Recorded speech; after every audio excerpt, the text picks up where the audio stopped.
ಎಲ್ಲರಿಗೂ ನಮಸ್ಕಾರ ಸ್ನೇಹಿತರೆ. ಭಾರತದ ಹಿಂದೂ ಸಂಪ್ರದಾಯದಲ್ಲಿ ಅತ್ಯಂತ ಶುಭ ಹಬ್ಬಗಳಲ್ಲಿ ಅಕ್ಷಯ ತೃತೀಯ ಒಂದು. ಈ ಏಪ್ರಿಲ್ 20ರಂದು ಆಚರಿಸಲಾಗುತ್ತದೆ. ಅಕ್ಷಯ ಪದದ ಅರ್ಥ ಶಾಶ್ವತ ಅಥವಾ ಎಂದಿಗೂ ಕಡಿಮೆಯಾಗದ. ತೃತೀಯ ಅಂದರೆ ಮೂರನೇ ದಿನವನ್ನು ಸೂಚಿಸುತ್ತದೆ.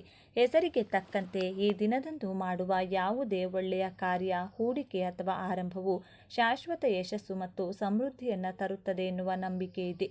ಈ ದಿನ ಮದುವೆ, ಶುಭ ಕಾರ್ಯಗಳನ್ನು ಮಾಡಲು ಪಂಚಾಂಗ ನೋಡುವ ಅಗತ್ಯವಿರುವುದಿಲ್ಲ. ದಾನ ಧರ್ಮಗಳಂತಹ ಒಳ್ಳೆಯ ಕೆಲಸ ಕಾರ್ಯಗಳನ್ನು ಮಾಡೋದಾದರೆ ಅದರಿಂದ ಬರುವಂಥ ಪುಣ್ಯ ಅಗಾಧ ಮತ್ತು ಅಕ್ಷಯವಾಗಿರುತ್ತದೆ. ಅಕ್ಷಯ ತೃತೀಯದ ದಿನ ಮಹಾಲಕ್ಷ್ಮೀ ದೇವಿ, ಮಹಾವಿಷ್ಣು ದೇವ ಅವರು ಹಾಗೂ ಸಂಪತ್ತಿನ ದೇವರಾದಂಥ ಕುಬೇರನಿಗೆ ವಿಶೇಷ ಪೂಜೆಯನ್ನು ಸಲ್ಲಿಸಲಾಗುತ್ತದೆ. ಮಹಾಲಕ್ಷ್ಮೀ ದೇವಿಯ ಕೃಪಾಶೀರ್ವಾದವನ್ನು ಪಡೆಯಲು ಜನರು ಚಿನ್ನ, ಬೆಳ್ಳಿಗಳಂಥ ಮಂಗಳಕರ ವಸ್ತುಗಳನ್ನು ಈ ದಿನ ಖರೀದಿ ಮಾಡುತ್ತಾರೆ. ಆದರೆ ಅಕ್ಷಯ ತೃತೀಯದ ದಿನ ಕೇವಲ ಮಹಾಲಕ್ಷ್ಮೀ ದೇವಿಯನ್ನು ಪೂಜೆ ಮಾಡಿದರೆ ಅಥವಾ ಬೆಲೆಬಾಳುವ ವಸ್ತುಗಳನ್ನು ಖರೀದಿ ಮಾಡಿದರೆ ಸಮೃದ್ಧಿ ಉಂಟಾಗುವುದಿಲ್ಲ. ಕೆಲವು ವಸ್ತುಗಳು ನಮ್ಮ ಮನೆಯಲ್ಲಿ ನಕಾರಾತ್ಮಕತೆಯನ್ನು ಉಂಟು ಮಾಡುವ ಆ ವಸ್ತುಗಳು ಮಹಾಲಕ್ಷ್ಮೀ ದೇವಿ ಮನೆಗೆ ಬಾರದಂತೆ ತಡೆಯುತ್ತಲಿರುತ್ತವೆ. ಆದರೆ ಅನೇಕ ಬಾರಿ ತಮಗೆ ಅರಿವಿಲ್ಲದೆ ಜನರು ಕೆಲವು ಅಶುಭ ವಸ್ತುಗಳನ್ನು ಮನೆಯಲ್ಲಿರಿಸಿಕೊಂಡಿರುತ್ತಾರೆ. ಈ ವಸ್ತುಗಳಿಂದ ಮನೆಯಲ್ಲಿ ಸುಖ, ಶಾಂತಿ, ನೆಮ್ಮದಿ ಹಾಳಾಗುವುದಲ್ಲದೆ ಹಣಕ್ಕೆ ಸಂಬಂಧಪಟ್ಟಂಥ ಸಮಸ್ಯೆಗಳು ಸಹ ಎದುರಾಗುತ್ತವೆ. ಅಕ್ಷಯ ತೃತೀಯದ ದಿನದಂದು ತಾಯಿ ಮಹಾಲಕ್ಷ್ಮೀ ದೇವಿಗೆ ಇಷ್ಟವಾದಂಥ ಯಾವುದೇ ಅಶುಭ ವಸ್ತುಗಳನ್ನು ಮನೆಯಲ್ಲಿಡಬಾರದು. ಈ ವಿಡಿಯೋದಲ್ಲಿ ಅಕ್ಷಯ ತೃತೀಯಕ್ಕೆ ಮೊದಲು ಯಾವ ಯಾವ ವಸ್ತುಗಳನ್ನು ಮನೆಯಿಂದ ಹೊರಹಾಕಿದ್ದಲ್ಲಿ ಮಹಾಲಕ್ಷ್ಮೀ ದೇವಿಯ ಕೃಪೆ ದೊರೆಯುತ್ತದೆ ಎಂಬುದನ್ನು ನಾವು ತಿಳಿದುಕೊಳ್ಳೋಣ. ಅದಕ್ಕೂ ಮುಂಚೆ ನೀವಿನ್ನು ಚಾನಲ್ಗೆ ಸಬ್ಸ್ಕ್ರೈಬ್ ಆಗಿಲ್ಲ ಅಂದರೆ ಈಗಲೇ ಸಬ್ಸ್ಕ್ರೈಬ್ ಆಗಿ, ವಿಡಿಯೋಗೆ ಲೈಕ್ ಮಾಡಿ. ಎಲ್ಲರೂ ಭಕ್ತಿಯಿಂದ ಓಂ ಶ್ರೀ ಮಹಾಲಕ್ಷ್ಮೀ ನಮಃ ಅಂತ ಕಮೆಂಟ್ ಮಾಡಿ. ಅಕ್ಷಯ ತೃತೀಯಕ್ಕೆ ಮೊದಲು ಮನೆಯಿಂದ ಹೊರ ಹಾಕಬೇಕಾದ ಕೆಲವು ವಸ್ತುಗಳು ಯಾವ ವಸ್ತುಗಳು ಅಂದರೆ ಮುರಿದ ಕನ್ನಡಿ ಮತ್ತು ಗಾಜು. ಒಡೆದ ಕನ್ನಡಿ ಮತ್ತು ಒಡೆದ ಗಾಜಿನ ತುಂಡುಗಳು ಮನೆಯಲ್ಲಿ ನಕಾರಾತ್ಮಕ ಶಕ್ತಿಯನ್ನು ಸೃಷ್ಟಿಸುತ್ತವೆ. ಹಾಗೆಯೇ ಇವು ವಾಸ್ತುದೋಷಕ್ಕೆ ಕಾರಣವಾಗುತ್ತವೆ. ಒಡೆದ ಕನ್ನಡಿಯಲ್ಲಿ ಮುಖ ನೋಡುವುದು ದುರದೃಷ್ಟವನ್ನು ತರುತ್ತದೆ. ಹಾಗಾಗಿಯೇ ಅಕ್ಷಯ ತೃತೀಯಕ್ಕೂ ಮೊದಲು ಒಡೆದ ಕನ್ನಡಿ ಮತ್ತು ಒಡೆದ ಗಾಜಿನ ಸಾಮಗ್ರಿಗಳನ್ನು ಮನೆಯಿಂದ ಹೊರಹಾಕಬೇಕು. ಮನೆಯ ಕಿಟಕಿ, ಬಾಗಿಲು ಮುಂತಾದವುಗಳ ಗಾಜು ಒಡೆದಿದ್ದಲ್ಲಿ ತಕ್ಷಣವೇ ಅವುಗಳನ್ನು ತೆಗೆದುಹಾಕಿ ದುರಸ್ತಿ ಮಾಡಿಕೊಳ್ಳಬೇಕು. ಮುರಿದ ಪೊರಕೆ. ಎಲ್ಲಿ ಸ್ವಚ್ಛತೆಯೋ ಅಲ್ಲಿ ಮಹಾಲಕ್ಷ್ಮಿ ಇದೆ ಎಂಬ ನಂಬಿಕೆ ಇದೆ. ಪೊರಕೆ ಮನೆಯನ್ನು ಸ್ವಚ್ಛಗೊಳಿಸಲು ಉಪಯೋಗಿಸುವಂತಹ ಸಾಧನ. ಹಾಗಾಗಿ ಪೊರಕೆಯನ್ನು ಮಹಾಲಕ್ಷ್ಮಿಯ ರೂಪವೆಂದೇ ಪರಿಗಣಿಸಲಾಗುತ್ತದೆ. ಅಕ್ಷಯ ತೃತೀಯದಂದು ಮಹಾಲಕ್ಷ್ಮಿ ದೇವಿಯನ್ನು ಪೂಜೆ ಮಾಡುವುದರಿಂದ ಈ ದಿನ ಮುರಿದ ಪೊರಕೆಯನ್ನು ಮನೆಯಲ್ಲಿರಿಸಬಾರದು. ಮುರಿದ ಪೊರಕೆಯನ್ನು ಮನೆಯಲ್ಲಿಟ್ಟುಕೊಂಡ್ರೆ ಮಹಾಲಕ್ಷ್ಮಿ ದೇವಿಯ ಅಸಮಾಧಾನಗೊಂಡು ಮನೆಯಿಂದ ಹೊರ ನಡೆಯುತ್ತಾಳೆ. ಇದರಿಂದ ಬಡತನ ಎದುರಾಗಬಹುದು. ಹಾಗಾಗಿ ಮುರಿದ ಪೊರಕೆಯನ್ನು ಆಚೆ ಹಾಕಿ ಹೊಸ ಪೊರಕೆಯನ್ನು ಬಳಕೆ ಮಾಡಬೇಕು. ಹರಿದ ಚಪ್ಪಲಿ ಅಥವಾ ಮುರಿದ ಚಪ್ಪಲಿ. ಹರಿದ ಚಪ್ಪಲಿಗಳು ಧಾರಣೆ ಮಾಡುವುದರಿಂದ ಮನೆಗೆ ದಾರಿದ್ರ್ಯ ಎದುರಾಗುತ್ತದೆ. ಪಾದರಕ್ಷೆಗಳು ಶನಿದೇವರಿಗೆ ಸಂಬಂಧಿಸಿವೆ. ಹರಿದ ಪಾದರಕ್ಷೆಗಳನ್ನು ಮನೆಯಲ್ಲಿಟ್ಟುಕೊಳ್ಳುವುದರಿಂದ ಶನಿಯ ಪರಿಣಾಮಗಳು ಹೆಚ್ಚುತ್ತವೆ. ಹಾಗಾಗಿ ಅಕ್ಷಯ ತೃತೀಯಕ್ಕೂ ಮೊದಲು ನಾವು ಉಪಯೋಗಿಸದ ಹಳೆಯ ಚಪ್ಪಲಿಗಳನ್ನು ಹಾಗೂ ಮುರಿದ ಚಪ್ಪಲಿಗಳನ್ನು ಮನೆಯಿಂದ ಹೊರಹಾಕಬೇಕು. ಇಲ್ಲವಾದರೆ ಅವುಗಳ ರಿಪೇರಿಯನ್ನು ಮಾಡಿಸಿ ಉಪಯೋಗಿಸಬೇಕು. ಒಣಗಿದ ಗಿಡಗಳು. ಮನೆಯ ಅಂಗಳದಲ್ಲಿ ಗಿಡಗಳನ್ನು ನೆಟ್ಟರೆ ಅವುಗಳು ಆಮ್ಲಜನಕವನ್ನು ನೀಡುವುದರ ಜೊತೆಗೆ ಮನೆಗೆ ಸಕಾರಾತ್ಮಕ ಶಕ್ತಿಯನ್ನು ನೀಡುತ್ತವೆ. ಆದರೆ ಯಾವುದಾದರೂ ಕಾರಣದಿಂದ ಗಿಡಗಳು ಒಣಗಿ ಹೋಗಿ ಅವುಗಳನ್ನು ತೆಗೆದುಹಾಕದೆ ಬಿಟ್ಟಲ್ಲಿ ಅವುಗಳು ಮನೆಗೆ ಧನಾತ್ಮಕತೆಯ ಬದಲಾಗಿ ನಕಾರಾತ್ಮಕ ಶಕ್ತಿಯನ್ನು ತರುತ್ತವೆ. ಹಾಗಾಗಿ ಮನೆಗಳಲ್ಲಿ ಒಣಗಿದ ಗಿಡಗಳಿದ್ದಲ್ಲಿ ಅಕ್ಷಯ ತೃತೀಯಕ್ಕೂ ಮೊದಲು ಅವುಗಳನ್ನು ತೆಗೆದುಹಾಕಬೇಕು. ಹೀಗೆ ಮಾಡುವುದರಿಂದ ಮನೆಯಲ್ಲಿ ನಕಾರಾತ್ಮಕತೆ ದೂರ ಆಗುವುದಲ್ಲದೆ ಮಹಾಲಕ್ಷ್ಮೀ ದೇವಿ ಶಾಶ್ವತವಾಗಿ ನೆಲೆಸುತ್ತಾಳೆ. ನಿಂತ ಗಡಿಯಾರ. ಮನೆಯಲ್ಲಿರುವ ಗಡಿಯಾರ ಅಥವಾ ವಾಚ್ಗಳು ಯಾವಾಗಲೂ ನಡೆಯುತ್ತಿರಬೇಕು. ಏಕೆಂದರೆ ಗಡಿಯಾರಗಳು ಪ್ರಗತಿಯ ಸೂಚಕವಾಗಿರುತ್ತವೆ. ನಿಂತಿರುವ ಗಡಿಯಾರಗಳು ಮನೆಯ ಪ್ರಗತಿಯನ್ನು ನಿಲ್ಲಿಸಿ ದುರದೃಷ್ಟವನ್ನು ತರುತ್ತವೆ. ಗಡಿಯಾರ ಹಾಳಾಗಿದ್ದಲ್ಲಿ ಅದನ್ನು ಸರಿಪಡಿಸಿ, ಸಾಧ್ಯವಾಗದಿದ್ದರೆ ಅವನ್ನು ಹೊರಹಾಕಬೇಕು. ಮುರಿದ ಪೂಜಾ ವಿಗ್ರಹಗಳು ಅಥವಾ ಫೋಟೋಗಳು. ಮುರಿದ ವಿಗ್ರಹಗಳನ್ನು ಪೂಜಿಸಬಾರದು ಎಂದು ಧರ್ಮಗ್ರಂಥಗಳು ಸೂಚಿಸುತ್ತವೆ. ಮನೆಯಲ್ಲಿ ಮುರಿದ ವಿಗ್ರಹಗಳನ್ನು ಇಟ್ಟುಕೊಂಡರೆ ವಾಸ್ತುದೋಷಕ್ಕೆ ಕಾರಣವಾಗುತ್ತದೆ. ದೇವರ ವಿಗ್ರಹ ಮುರಿದಿದ್ದಲ್ಲಿ ಅದನ್ನು ಹರಿಯುವ ನೀರಿನಲ್ಲಿ ವಿಸರ್ಜಿಸಬೇಕು. ನಂತರ ದೇವರ ಹೊಸ ವಿಗ್ರಹವನ್ನು ತಂದು ಪ್ರತಿಷ್ಠಾಪಿಸಿ ಪೂಜಿಸಬೇಕು. ದೇವರ ವಿಗ್ರಹಗಳು ಮಾತ್ರವಲ್ಲದೆ ಮನೆಯಲ್ಲಿ ಅಲಂಕಾರಕ್ಕೆ ಇಟ್ಟಿರುವಂಥ ವಿಗ್ರಹಗಳು ಒಡೆದಿದ್ದರೂ ಸಹ ಅವುಗಳನ್ನು ಮನೆಯಿಂದ ಆಚೆ ಹಾಕಬೇಕು. ಜೇಡರ ಬಲೆ. ಜೇಡರ ಬಲೆ ಕಟ್ಟಿದ ಜಾಗದಲ್ಲಿ ಮಹಾಲಕ್ಷ್ಮಿ ದೇವಿ ನೆಲೆಸುವುದಿಲ್ಲ. ಅಲ್ಲಿ ನಕಾರಾತ್ಮಕ ಶಕ್ತಿಗಳ ಪ್ರಭಾವ ಹೆಚ್ಚಾಗಿರುತ್ತದೆ. ಕೆಲವು ಪಾಳು ಬಿದ್ದ ಮನೆಗಳಲ್ಲಿ ಜೇಡರ ಬಲೆ ಹೆಚ್ಚಾಗಿರುತ್ತದೆ. ಅಂತಹ ಮನೆಗೆ ಹೋಗಲು ಹಲವರು ಹೆದರುತ್ತಾರೆ. ಅದಕ್ಕೆ ಕಾರಣವೆಂದರೆ ಅಂತಹ ಜಾಗದಲ್ಲಿ ನಕಾರಾತ್ಮಕ ಶಕ್ತಿಗಳು ವಾಸವಾಗಿರುತ್ತವೆ. ಜೇಡರ ಬಲೆಗಳು ಮನೆಯ ಹಣಕಾಸಿನ ಸ್ಥಿತಿಯ ಮೇಲೆ ಪರಿಣಾಮವನ್ನು ಬೀರುವುದಲ್ಲದೆ ಮನೆಯಲ್ಲಿ ಯಾವುದೇ ಉತ್ತಮ ಕೆಲಸ ನಡೆಯದ ರೀತಿ ನಡೆಯುತ್ತವೆ. ಹಾಗಾಗಿಯೇ ಅಕ್ಷಯ ತೃತೀಯದ ದಿನದಂದು ಮಹಾಲಕ್ಷ್ಮಿ ಪೂಜೆ ಮಾಡುವುದಕ್ಕೂ ಮೊದಲು ಜೇಡರ ಬಲೆಯನ್ನು ಮನೆಯಿಂದ ತೆಗೆದುಹಾಕಬೇಕು. ಹರಿದಿರುವ ಹಾಗೂ ಕೊಳಕಾದ ಬಟ್ಟೆಗಳು. ಮನೆಯ ಒಳಗೆ ಹರಿದ ಬಟ್ಟೆಗಳನ್ನು ಹಾಗೂ ದೀರ್ಘಕಾಲದವರೆಗೆ ಧರಿಸದೇ ಇರುವ ಬಟ್ಟೆಗಳನ್ನು ಇಟ್ಟುಕೊಳ್ಳುವುದು ಒಳ್ಳೆಯದಲ್ಲ. ಇವುಗಳು ಮನೆಗೆ ದುರದೃಷ್ಟವನ್ನು ತರುತ್ತವೆ. ಇವುಗಳಿಂದ ಮಹಾಲಕ್ಷ್ಮಿ ದೇವಿ ಮನೆಗೆ ಬರುವುದಿಲ್ಲ. ನಾವು ಧಾರಣೆ ಮಾಡದೇ ಇರುವಂತಹ ಬಟ್ಟೆಗಳು ಉತ್ತಮ ಸ್ಥಿತಿಯಲ್ಲಿದ್ದರೆ ಅಗತ್ಯವಿರುವವರಿಗೆ ದಾನ ಮಾಡಬೇಕು. ಹರಿದಿದ್ರೆ ಅವುಗಳನ್ನು ಮನೆಯಿಂದ ಹಾಕಬೇಕು. ಮುರಿದ ಪಾತ್ರೆಗಳು. ಮುರಿದ ಪಾತ್ರೆಗಳಲ್ಲಿ ಆಹಾರವನ್ನು ತಯಾರಿಸುವುದು, ತಿನ್ನುವುದು ಎಂದೂ ಒಳ್ಳೆಯದಲ್ಲ. ಮುರಿದ ಪಾತ್ರೆಗಳನ್ನು ಮನೆಯಲ್ಲಿಟ್ಟುಕೊಂಡ್ರೆ ಮನೆ ಮಂದಿಯ ಮಧ್ಯೆ ವೈಮನಸ್ಸು ಉಂಟಾಗುತ್ತದೆ. ಎಲ್ಲಿ ಕಲಹವಿರುತ್ತದೆಯೋ ಅಲ್ಲಿ ಸಂಪತ್ತಿನ ದೇವತೆ ಮಹಾಲಕ್ಷ್ಮಿ ನೆಲೆಸುವುದಿಲ್ಲ. ಪಾತ್ರೆಗಳು ಎಷ್ಟೇ ದುಬಾರಿಯಾದರೂ ಅವು ಮುರಿದಿದ್ದಲ್ಲಿ ಮನೆಯಲ್ಲಿ ಇಟ್ಟುಕೊಳ್ಳಬಾರದು. ನೀವು ಸಂಪತ್ತನ್ನು ಪ್ರತಿನಿಧಿಸುತ್ತದೆ. ಸಾಮಾನ್ಯವಾಗಿ ಕೆಲವರ ಮನೆಗಳಲ್ಲಿ ನಲ್ಲಿಯಿಂದ ನೀರು ಯಾವಾಗಲೂ ತೊಟ್ಟಿಕ್ಕುವುದನ್ನು ನೋಡಿರುತ್ತೇವೆ.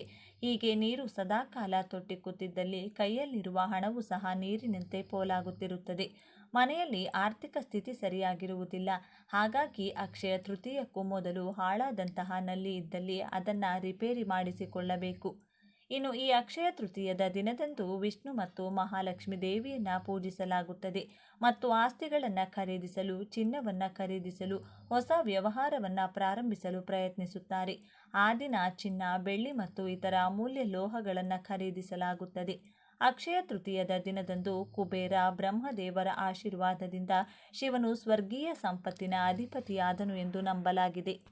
ಅಕ್ಷಯ ತೃತೀಯದಂದು ಖರೀದಿಸಬೇಕಾದ ವಸ್ತುಗಳು. ಎಲ್ಲರಿಗೂ ತಿಳಿದಿರುವಂತೆ ಅಕ್ಷಯ ತೃತೀಯ ದಿನದಂದು ಚಿನ್ನವನ್ನು ಖರೀದಿಸುವುದು ಸೂಕ್ತ. ಇದು ಅಮೂಲ್ಯ ಲೋಹಕ್ಕೆ ಉತ್ತಮ ಹೂಡಿಕೆಯಾಗಿಯೂ ಕಾರ್ಯನಿರ್ವಹಿಸುತ್ತದೆ. ಅಕ್ಷಯ ತೃತೀಯದಂದು ಖರೀದಿಸಿದ ಚಿನ್ನದ ಮೌಲ್ಯ ಹೆಚ್ಚಾಗುತ್ತದೆ ಎಂದು ಅನೇಕ ಜನರು ನಂಬುತ್ತಾರೆ. ಹೊಸ ಮನೆ. ಅಕ್ಷಯ ತೃತೀಯದಂದು ಹೊಸ ಮನೆ ಖರೀದಿಸುವುದರಿಂದ ವಿಷ್ಣು, ಲಕ್ಷ್ಮಿ ಮತ್ತು ಕುಬೇರನ ಆಶೀರ್ವಾದ ಸಿಗುತ್ತದೆಂದು ನಂಬಲಾಗಿದೆ. ಈ ಶುಭ ದಿನದಂದು ಖರೀದಿಸಿದ ವಸ್ತುವನ್ನು ಯಾವುದೇ ದುರದೃಷ್ಟವು ಮುಟ್ಟುವುದಿಲ್ಲ ಮತ್ತು ಇದು ಗೃಹಸ್ಥನಿಗೆ ಸಾಕಷ್ಟು ಒಳ್ಳೆಯದನ್ನು ಮಾಡುತ್ತದೆ ಎಂದು ನಂಬಲಾಗಿದೆ. ಹೊಸ ವಾಹನ. ನೀವು ಹೊಸ ವಾಹನವನ್ನು ಖರೀದಿಸಲು ಯೋಜಿಸುತ್ತಿದ್ದರೆ ಅಕ್ಷಯ ತೃತೀಯದಂದು ಶುಭ ಮುಹೂರ್ತವನ್ನು ನೋಡಿದ ನಂತರ ಹೊಸ ವಾಹನವನ್ನು ಖರೀದಿಸಿ. ಇದು ಬಹಳ ಒಳ್ಳೆಯ ಅಭ್ಯಾಸ. ಈ ದಿನ ಖರೀದಿಸಿದ ವಾಹನವು ಎಲ್ಲ ರೀತಿಯಲ್ಲೂ ಹೆಚ್ಚು ಶುಭ ಫಲಗಳನ್ನು ಒಟ್ಟಿಗೆ ನೀಡುತ್ತದೆ. ಬೆಳ್ಳಿ ನಾಣ್ಯ. ಬೆಳ್ಳಿ ನಾಣ್ಯವು ಲಕ್ಷ್ಮೀ ದೇವಿಯ ಸಂಕೇತವಾಗಿದೆ ಎಂದು ನಂಬಲಾಗಿದೆ. ಬೆಳ್ಳಿಯ ನಾಣ್ಯದ ಮೇಲೆ ಲಕ್ಷ್ಮೀ ದೇವಿಯ ರೂಪವಿದ್ದರೆ ಇನ್ನೂ ಉತ್ತಮ. ಅಲ್ಲದೆ ಬೆಳ್ಳಿಯ ನಾಣ್ಯವನ್ನು ಲಾಕರ್ನಲ್ಲಿ ಸುರಕ್ಷಿತವಾಗಿ ಇಡುವುದು ಸಂಪತ್ತನ್ನು ದ್ವಿಗುಣಗೊಳಿಸುತ್ತದೆ. ಮಣ್ಣಿನ ಮಡಿಕೆ. 100 ರೂಪಾಯಿಗಳ ಮಣ್ಣಿನ ಮಡಿಕೆಯನ್ನು ಖರೀದಿಸಿದರೆ ಸಾಕು. ಅಕ್ಷಯ ತೃತೀಯ ದಿನದಂದು ಮಣ್ಣಿನ ಮಡಿಕೆಯನ್ನು ಖರೀದಿಸುವ ಮೂಲಕ ಸಾಕಷ್ಟು ಸಂಪತ್ತನ್ನು ಒದಗಿಸುವುದನ್ನು. ಮಣ್ಣಿನ ಮಡಿಕೆ ಹಣ ಮತ್ತು ಸಂಪತ್ತನ್ನು ಸೂಚಿಸುತ್ತದೆ.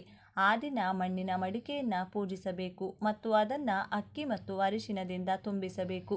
ಮುಂದಿನ ವರ್ಷದವರೆಗೆ ಇದನ್ನು ಇಡುವುದರಿಂದ ಸಾಕಷ್ಟು ಒಳ್ಳೆಯದೆಂದು ನಂಬಲಾಗಿದೆ. ಮಣ್ಣಿನ ಮಡಿಕೆಯನ್ನು ಎಲ್ಲ ವರ್ಗದವರು ಖರೀದಿಸಬಹುದು. ಆದ್ದರಿಂದ ನೀವು ಚಿನ್ನವನ್ನು ಖರೀದಿಸಲು ಸಾಧ್ಯವಾಗದಿದ್ದರೆ ಮಣ್ಣಿನ ಮಡಿಕೆಯನ್ನು ಸಹ ಖರೀದಿಸುವುದು ಉತ್ತಮ. ಹೊಸ ಬಟ್ಟೆ. ಅಕ್ಷಯ ತೃತೀಯದಂದು ಹೊಸ ಬಟ್ಟೆಗಳನ್ನು ಖರೀದಿಸುವುದು ಶುಭವೆಂದು ಪರಿಗಣಿಸಲಾಗುತ್ತದೆ. ಏಕೆಂದರೆ ಇದು ಮನೆಗೆ ಅದೃಷ್ಟ ಮತ್ತು ಸಮೃದ್ಧಿಯನ್ನು ತರುತ್ತದೆಂದು ನಂಬಲಾಗಿದೆ. ಪುಸ್ತಕ ಖರೀದಿಸಿ. ಪುಸ್ತಕಗಳನ್ನು ಖರೀದಿಸುವುದು ಸರಸ್ವತಿ ದೇವಿಗೆ ಸಮಾನ. ಅಕ್ಷಯ ತೃತೀಯದಂದು ಹೊಸ ಪುಸ್ತಕಗಳನ್ನು ಖರೀದಿಸುವುದು ವೈಯಕ್ತಿಕ ಬೆಳವಣಿಗೆಗೆ ಕಾರಣವಾಗುತ್ತದೆ ಎಂದು ನಂಬಲಾಗಿದೆ. ಶಿಕ್ಷಣದ ದೇವತೆಯಾದ ಸರಸ್ವತಿ ದೇವಿಯ ಆಶೀರ್ವಾದವನ್ನು ಪಡೆಯಬಹುದೆಂದು ಹೇಳಲಾಗುತ್ತದೆ. ಪಾತ್ರೆಗಳು.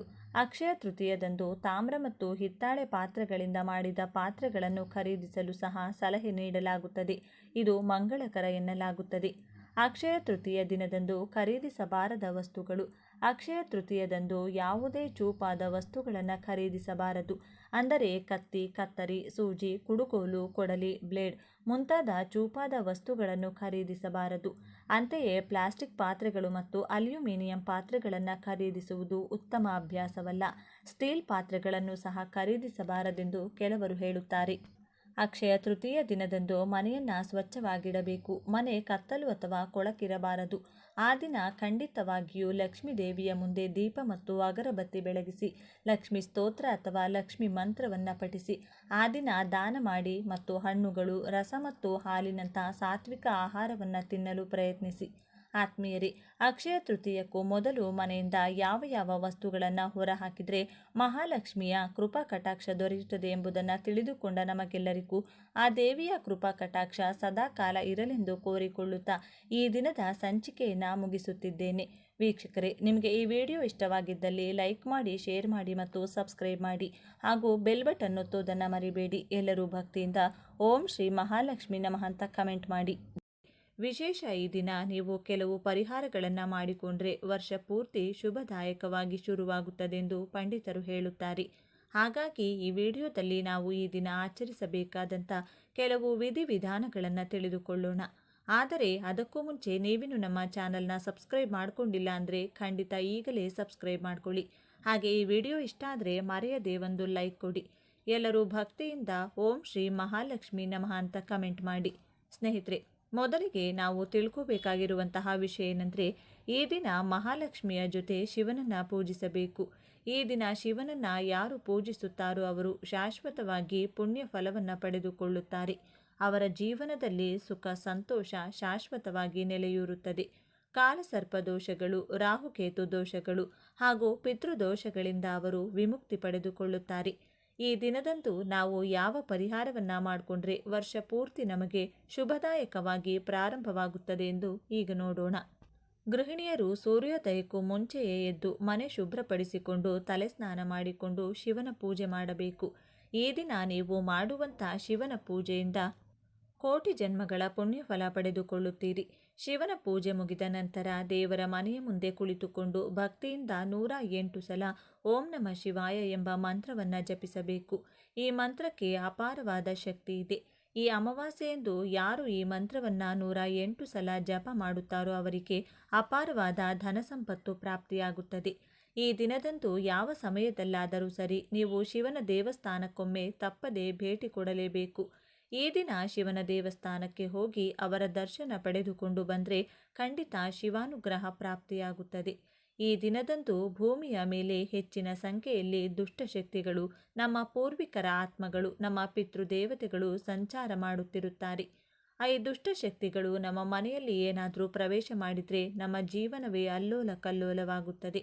ಹಾಗಾಗಿ ಈ ದಿನ ರಾತ್ರಿ 10 ಗಂಟೆಯ ನಂತರ ನೀರಿನಲ್ಲಿ ಸ್ವಲ್ಪ ಕಲ್ಲುಪ್ಪು ಬೆರೆಸಿ ಅದನ್ನು ಮನೆಯೆಲ್ಲ ಕೂಡ ಚಿಮುಕಿಸಿಕೊಳ್ಳಬೇಕು. ಹಾಗೆ ಮನೆಯವರೆಲ್ಲ ಕೂಡ ಸ್ವಲ್ಪ ತಲೆಯ ಮೇಲೆ ಚಿಮುಕಿಸಿಕೊಂಡು ಉಳಿದ ನೀರನ್ನು ಹೊಸಿಲಿನ ಮುಂದೆ ಚೆಲ್ಲಬೇಕು. ರಾತ್ರಿ ಮಲಗುವ ಮುಂಚೆ ಮನೆಯ ಮುಖ್ಯದ್ವಾರ ಹಾಗೂ ಕಿಟಕಿಗಳ ಪಕ್ಕದಲ್ಲಿ ಚೂರು ಚೂರು ಕಲ್ಲುಪ್ಪನ್ನು ಹಾಕಿ ನಿದ್ದೆ ಮಾಡಬೇಕು. ಮಾರನೇ ದಿನ ಅಮಾವಾಸ್ಯೆ ಮುಗಿದ ನಂತರ ಮತ್ತೆ ಆ ಉಪ್ಪನ್ನೆಲ್ಲ ತೆಗೆದು ಹೊರಗಡೆ ಬಿಸಾಕಿ ಮನೆಯೆಲ್ಲ ಕೂಡ ಶುಭ್ರಪಡಿಸಿಕೊಂಡು ಕಲ್ಲುಪ್ಪನ್ನು ಬೆರೆಸಿದ ನೀರನ್ನು ಮತ್ತೆ ಮನೆಯೆಲ್ಲ ಕೂಡ ಚಿಮುಕಿಸಿಕೊಂಡು ಮನೆಯವರೆಲ್ಲ ಕೂಡ ಸ್ನಾನ ಮಾಡುವ ನೀರಿನಲ್ಲಿ ಸ್ವಲ್ಪ ಕಲ್ಲುಪ್ಪನ್ನು ಬೆರೆಸಿ ಸ್ನಾನ ಮಾಡಿಕೊಳ್ಳಬೇಕು. ಈ ರೀತಿ ಮಾಡೋದ್ರಿಂದ ಮನೆಯಲ್ಲಿ ಅಥವಾ ಮೈಯಲ್ಲಿ ದುಷ್ಟಶಕ್ತಿಗಳು ಪ್ರವೇಶ ಮಾಡುವುದಿಲ್ಲ. ಇದಾಗಲೇ ಯಾವುದಾದರೂ ದುಷ್ಟಶಕ್ತಿಗಳಿದ್ದರೂ ಕೂಡ ಅದು ಹೊರಟು ಹೋಗುತ್ತದೆ. ಈ ದಿನದಂದು ಕೂಡ ಮನೆಯಲ್ಲಿರುವ ಎಲ್ಲರೂ ಕಲ್ಲುಪ್ಪಿನಿಂದ ದೃಷ್ಟಿ ತೆಗೆದುಕೊಳ್ಳಬೇಕು. ಮಕ್ಕಳಿಗೆ ತಂದೆ ತಾಯಿ, ಅಜ್ಜಿ ತಾತ ಯಾರಾದರೂ ದೃಷ್ಟಿ ತೆಗೆಯಬಹುದು. ಹಾಗೆ ಹಿರಿಯರಾದರೆ ಅವರೇ ಸ್ವಲ್ಪ ಕಲ್ಲುಪ್ಪನ್ನು ಕೈಯಲ್ಲಿ ಹಿಡಿದುಕೊಂಡು ಅವರ ತಲೆಯ ಸುತ್ತ 3 ಬಾರಿ ಸುತ್ತಿಕೊಳ್ಳುವ ಮೂಲಕ ದೃಷ್ಟಿ ತೆಗೆದು ಆ ಉಪ್ಪನ್ನು ಹೊರಗಡೆ ಎಸೆಯಬೇಕು ಅಥವಾ ಅದನ್ನು ನೀರಿನಲ್ಲಿ ಬೆರೆಸಿ ಆ ನೀರನ್ನು ಹೊರಗೆ ಚೆಲ್ಲಬೇಕು. ಈ ರೀತಿ ಮಾಡಿದರೆ ಮುಂಬರುವ ದಿನಗಳಲ್ಲಿ ಯಾವ ಕಷ್ಟವೂ ಇಲ್ಲದೆ ಸುಖ, ಶಾಂತಿ, ನೆಮ್ಮದಿ ಹಾಗೂ ಅಷ್ಟೈಶ್ವರ್ಯದಿಂದ ಬದುಕಬಹುದು. ಈ ದಿನ ಕಾಲಿಗೆ ಕಪ್ಪು ದಾರ ಕಟ್ಟಿಕೊಂಡ್ರೆ ಎಲ್ಲ ರೀತಿಯಾದ ನರದೃಷ್ಟಿ, ಕಣ್ಣು ದೃಷ್ಟಿ, ಕೆಟ್ಟ ದೃಷ್ಟಿ ನಮ್ಮ ಮೇಲಿದ್ರೆ ಹೊರಟು ಹೋಗುತ್ತದೆ. ತಪ್ಪದೆ ಸಂಜೆ ಹೊಸ್ತಿಲಿನ ಮುಂದೆ 2 ದೀಪಗಳನ್ನು ಹಚ್ಚಬೇಕು. ಈ ರೀತಿ ಮಾಡುವ ಮೂಲಕ ನಮ್ಮ ಎಲ್ಲ ಕಷ್ಟಗಳನ್ನು ಆ ಪರಮೇಶ್ವರ ದೂರ ಮಾಡುತ್ತಾರೆ. ಸ್ವಸ್ತಿಕ್ ಚಿಹ್ನೆಯಲ್ಲಿ ಮುಕ್ಕೋಟಿ ದೇವತೆಗಳು ವಾಸವಿರುತ್ತಾರೆಂದು ಹೇಳುತ್ತಾರೆ. ಹಾಗಾಗಿ ನಿಮ್ಮ ಮನೆಯ ಸಿಂಹದ್ವಾರದ ಮೇಲೆ ಸ್ವಸ್ತಿಕ್ ಚಿಹ್ನೆಯನ್ನು ಅರಿಶಿನದಿಂದ ಬಿಡಿಸಿ ಮಧ್ಯದಲ್ಲೊಂದು ಕುಂಕುಮದ ಬೊಟ್ಟನ್ನು ಇಡಬೇಕು. ಯಾರ ಮನೆ ಬಾಗಿಲಿನ ಮೇಲೆ ಸ್ವಸ್ತಿಕ್ ಚಿಹ್ನೆ ಇರುತ್ತದೋ ಅವರ ಮನೆಯೊಳಗೆ ಲಕ್ಷ್ಮೀದೇವಿ ಪ್ರವೇಶ ಮಾಡುತ್ತಾರೆ ಎಂದು ಪಂಡಿತರು ಹೇಳುತ್ತಾರೆ. ಲಕ್ಷ್ಮೀದೇವಿ ಇರುವಂತಹ ಮನೆ ಸುಖ, ಶಾಂತಿ, ಸಂತೋಷ, ನೆಮ್ಮದಿ, ಆರೋಗ್ಯ ಹಾಗೂ ಐಶ್ವರ್ಯದಿಂದ ತಾಂಡವವಾಡುತ್ತದೆ ಎಂದು ಮಹಾಲಕ್ಷ್ಮಿಯನ್ನು ಪೂಜಿಸುವುದು ವಾಡಿಕೆ. ಹಾಗಾಗಿ ಈ ದಿನ ಮಹಾಲಕ್ಷ್ಮಿ ಸ್ವರೂಪವಾದ ಕಲ್ಲುಪ್ಪನ್ನು ಕೊಂಡುಕೊಂಡು ಮನೆಗೆ ತಂದರೆ ಕಲ್ಲುಪ್ಪಿನ ಜೊತೆ ಮಹಾಲಕ್ಷ್ಮಿ ಕೂಡ ನಿಮ್ಮ ಮನೆಗೆ ಬರುತ್ತಾಳೆ. ಇದರಿಂದ ವಿಪರೀತವಾದ ಧನಲಾಭ ಉಂಟಾಗುತ್ತದೆ. ಈ ದಿನ ಸಂಜೆ ಒಂದು ಚಿಕ್ಕ ಗಾಜು ಬಟ್ಟಲಿನಲ್ಲಿ ಅಥವಾ ಲೋಟದಲ್ಲಿ ಕಲ್ಲುಪ್ಪನ್ನು ಹಾಕಿ ದೇವರ ಮನೆಯಲ್ಲಿಟ್ಟು ಪೂಜೆ ಮಾಡಬೇಕು. ಈ ರೀತಿ ಮಾಡೋದ್ರಿಂದ ಮನೆಯಲ್ಲಿರುವ ದರಿದ್ರ ದೇವತೆ ಹೊರಟು ಹೋಗಿ ಮುಕ್ಕೋಟಿ ದೇವತೆಗಳು ನಿಮ್ಮ ಮನೆಯೊಳಗೆ ಹೆಜ್ಜೆ ಇಡುತ್ತಾರೆ. ಈ ದಿನ ಅಪ್ಪಿತಪ್ಪಿಯೂ ಯಾರಿಗೂ ಹಣ ಕೊಡಬೇಡಿ. ಹಾಗೆ ಎಂಥ ಪರಿಸ್ಥಿತಿಯಲ್ಲೂ ಹಗಲು ಹೊತ್ತಿನಲ್ಲಿ ನಿದ್ದೆ ಮಾಡಬೇಡಿ. ಬೂದು ಕುಂಬಳಕಾಯಿಯನ್ನು ಲಕ್ಷ್ಮಿ ಸ್ವರೂಪದಂದೇ ಭಾವಿಸುತ್ತಾರೆ. ಹಾಗಾಗಿ ಒಂದು ಬೂದು ಕುಂಬಳಕಾಯಿ ತಂದು ನಿಮ್ಮ ಮನೆಯ ಬಾಗಿಲಿಗೆ ಕಟ್ಟಿಬಿಡಿ. ಕುಂಬಳಕಾಯಿ ಮನೆ ಮುಂದೆ ಕಟ್ಟಿಕೊಂಡ್ರೆ ಮನೆಯಲ್ಲಿರುವಂತಹ ದರಿದ್ರ ಎಲ್ಲ ಹೊರಟು ಹೋಗಿ ಧನಲಕ್ಷ್ಮಿ ತಾಂಡವವಾಡುತ್ತಾಳೆ. ಕುಂಬಳಕಾಯಿ ಕಟ್ಟಲು ಸಾಧ್ಯವಾಗದವರು ಅಲೋವೆರಾ ಗಿಡವನ್ನು ಕೂಡ ಕಟ್ಟಬಹುದು. ಅಪ್ಪಿತಪ್ಪಿಯೂ ಕಪ್ಪು ಬಟ್ಟೆಗಳನ್ನು ಮನೆಯಲ್ಲಿ ಯಾರೂ ಕೂಡ ಹಾಕಿಕೊಳ್ಳಬೇಡಿ. ಹಾಗೆ ಗೃಹಿಣಿಯರು, ಹೆಣ್ಣು ಮಕ್ಕಳು ಯಾರೇ ಆಗಲಿ ಕೂದಲು ಹರಿಬಿಟ್ಟುಕೊಂಡು ಹೊರಗಡೆ ಓಡಾಡಬಾರದು. ಈ ರೀತಿ ಕೂದಲು ಬಿಟ್ಟುಕೊಂಡು ಹೊರಗಡೆ ಓಡಾಡಿದರೆ ಖಂಡಿತ ದುಷ್ಟಶಕ್ತಿಗಳು ನಿಮ್ಮನ್ನು ಹಿಂಬಾಲಿಸಿಕೊಂಡು ಬರುತ್ತದೆ. ಈ ದಿನ ರಾತ್ರಿ ಉಪವಾಸ ಇದ್ದರೆ ಒಳ್ಳೆಯದು. ಉಪವಾಸ ಇರಲು ಸಾಧ್ಯವಾಗದವರು ಕನಿಷ್ಠ ಪಕ್ಷ ಮೊಸರು ಹಾಗೂ ಉಪ್ಪು ಬೆರೆಸಿದಂಥ ಪದಾರ್ಥವನ್ನು ತಿನ್ನಬಾರದು. ಈ ದಿನದಂದು ಪೊರಕೆ ಕೊಂಡುಕೊಳ್ಳಬಾರದು. ಪೊರಕೆ ಕೊಂಡುಕೊಂಡ್ರೆ ಲಕ್ಷ್ಮೀ ದೇವಿಯ ಆಗ್ರಹಕ್ಕೆ ಗುರಿಯಾಗುತ್ತೀರಿ. ಇದರಿಂದ ನಿಮ್ಮ ಆದಾಯ ದಿನೇ ದಿನೇ ಕಡಿಮೆಯಾಗುತ್ತದೆ. ಈ ದಿನ ಪ್ರತಿಯೊಬ್ಬರೂ ಕೂಡ ಖಂಡಿತವಾಗಿಯೂ ತಲೆ ಸ್ನಾನ ಮಾಡಿಕೊಳ್ಳಬೇಕು. ತಲೆ ಸ್ನಾನ ಮಾಡಿಕೊಂಡ್ರೆ ನಮ್ಮ ಜಾತಕದಲ್ಲಿರುವ ಎಲ್ಲ ದೋಷಗಳು ಕೂಡ ನಿವಾರಣೆಯಾಗುತ್ತೆ. ಒಂದು ವೇಳೆ ತಲೆ ಸ್ನಾನ ಮಾಡದೆ ಹೋದರೆ ಖಂಡಿತ ದರಿದ್ರ ನಮ್ಮನ್ನು ಬಿಟ್ಟು ಹೋಗಲ್ಲ. ಅಪ್ಪಿತಪ್ಪಿಯೂ ತಲೆಗೆ ಎಣ್ಣೆ ಹಚ್ಚಿಕೊಳ್ಳಬಾರದು. ಕೆಲವರು ಮಾಂಸಾಹಾರ ತಿನ್ನುತ್ತಾರೆ, ಆದರೆ ಅಪ್ಪಿತಪ್ಪಿಯೂ ಮಾಂಸಾಹಾರವನ್ನು ಮುಟ್ಟಬಾರದು. ಮಾಂಸಾಹಾರ ತಿನ್ನೋದ್ರಿಂದ ಜೀವನದಲ್ಲಿ ಸುಖ ಸುಮ್ಮನೆ ಕಷ್ಟಗಳು ಶುರುವಾಗುತ್ತದೆ. ಪೂಜಾ ಸಾಮಗ್ರಿಗಳನ್ನು ಕೊಂಡುಕೊಳ್ಳಬಾರದು. ಮುಖ್ಯವಾಗಿ ಅಕ್ಕಿ ಹಿಟ್ಟು, ಅಕ್ಕಿ ನುಚ್ಚು, ಗೋಧಿ ನುಚ್ಚು, ಗೋಧಿ ಹಿಟ್ಟನ್ನಂತೂ ಕೊಂಡುಕೊಳ್ಳಲೇಬಾರದು.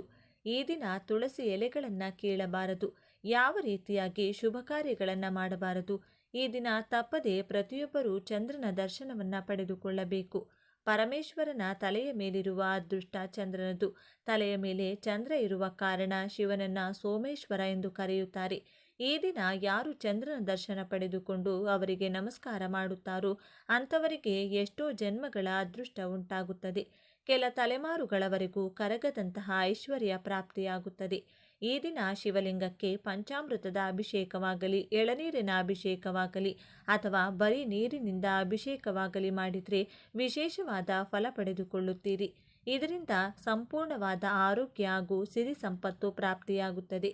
ಈ ದಿನ ಉಪವಾಸ ಇದ್ದರೆ ಬೇಡಿದ ಎಲ್ಲ ಕೋರಿಕೆಗಳು ಬೇಗನೆ ಈಡೇರುತ್ತದೆ. ತಲೆಸ್ನಾನ ಮಾಡಿಕೊಂಡ ನಂತರ ಅರಳಿ ಮರಕ್ಕೆ ನೀರು ಹಾಕಿ ಬಂದರೆ ತುಂಬ ಒಳ್ಳೆಯದು. ಈ ರೀತಿ ಮಾಡಿದರೆ ಪಿತೃದೋಷ ನಿವಾರಣೆಯಾಗುತ್ತದೆ. ಯಾರ ಜಾತಕದಲ್ಲಿ ಪಿತೃದೋಷ ಇರುತ್ತೋ ಅಂಥವರು ಅನೇಕ ರೀತಿಯಾದ ಕಷ್ಟಗಳನ್ನು ಅನುಭವಿಸುತ್ತಿರುತ್ತಾರೆ. ಜಾತಕದಲ್ಲಿ ಪಿತೃದೋಷ ಇರುವವರು ಈ ದಿನ ಬೆಳಗ್ಗೆ ತಲೆ ಸ್ನಾನ ಮಾಡಿಕೊಂಡು ಅರಳಿ ಮರದ ಮುಂದೆ ಒಂದು ದೀಪ ಹಚ್ಚಿ ಮರದ ಮುಂದೆ ಕುಳಿತುಕೊಂಡು ಕೈಯಲ್ಲಿ ಸ್ವಲ್ಪ ಕಪ್ಪು ಎಳ್ಳನ್ನು ಹಿಡಿದುಕೊಂಡು ನೀರು ಹಾಕುತ್ತಾ 3 ಬಾರಿ ಎಳ್ಳನ್ನು ಮರಕ್ಕೆ ಅರ್ಪಿಸಬೇಕು. ಬಳಿಕ ಮರದ ಸುತ್ತಲೂ 7 ಪ್ರದಕ್ಷಿಣೆ ಹಾಕಿ ನಮಸ್ಕಾರ ಮಾಡಿಕೊಂಡು ಬಂದರೆ ಪಿತೃದೋಷದ ಜೊತೆ ಎಲ್ಲ ರೀತಿಯ ದೋಷಗಳು ಕೂಡ ಹೊರಟು ಹೋಗುತ್ತದೆ. ಈ ದಿನ ಅರಳಿ ಮರದಲ್ಲಿ ನಮ್ಮ ಪೂರ್ವಿಕರು ವಾಸವಿರುತ್ತಾರೆ ಎಂದು ನಮ್ಮ ಶಾಸ್ತ್ರಗಳು ಹೇಳುತ್ತವೆ. ಹಾಗಾಗಿ ಈ ರೀತಿ ಅರಳಿ ಮರಕ್ಕೆ ಸಮರ್ಪಿಸಿ ಪೂಜೆ ಮಾಡಿ ಪ್ರದಕ್ಷಿಣೆ ಹಾಕೋದ್ರಿಂದ ಮುಕ್ಕೋಟಿ ದೇವತೆಗಳ ಆಶೀರ್ವಾದದ ಜೊತೆಗೆ ನಮ್ಮ ಪೂರ್ವಿಕರ ಆಶೀರ್ವಾದ ಕೂಡ ಪಡೆದುಕೊಳ್ಳಬಹುದು. ಈ ವಿಡಿಯೋ ನಿಮಗೆ ಇಷ್ಟ ಆದರೆ ಲೈಕ್ ಮಾಡಿ, ಶೇರ್ ಮಾಡಿ. ಇಂಥ ಹೆಚ್ಚಿನ ಉತ್ತಮ ಮಾಹಿತಿಗಳಿಗಾಗಿ ತಪ್ಪದೇ ನಮ್ಮ ಚಾನಲ್ನ ಸಬ್ಸ್ಕ್ರೈಬ್ ಮಾಡಿಕೊಳ್ಳಿ. ನಾಳೆ ಮತ್ತೊಂದು ವಿಡಿಯೋದೊಂದಿಗೆ ಪುನಃ ಭೇಟಿಯಾಗೋಣ. ಧನ್ಯವಾದಗಳು.